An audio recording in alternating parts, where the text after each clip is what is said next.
President Museveni era omuduumizi w'eggye ery'oku ntikko asabye bannamagye abawummula okwetanira enteekateeka za gavumenti ez'okwekulaakulanya. Abyogedde asiibula bannamagye abakugu okuli Major General Silver Kayemba, Brigadier General Charles Kisembo, Brigadier General Goddard Businje, Brigadier General Fred Karara ne Brigadier General C.A. Kasaija mu maka g'obwa President Entebbe.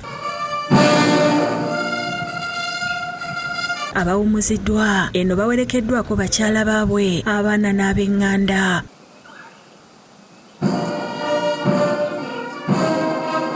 President asiimye bajenerali bano olw'okuweereza eggye n'obwesimbo n'okugoberera ennono zaalyo n'alaga obukulu obw'okubawa ensako eyeegasa babeere mu bulamu obweyagaza nga bawummudde. But now that people are retiring, we must make sure that they retire with something reasonable.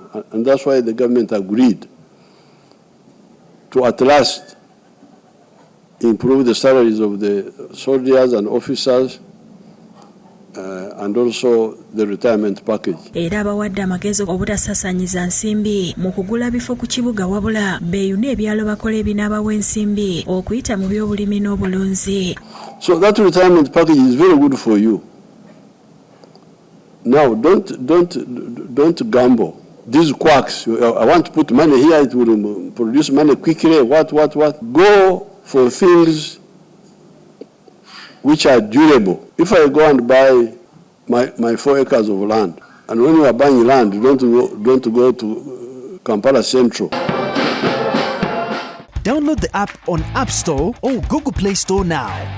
Vision Digital Experience, the future of media.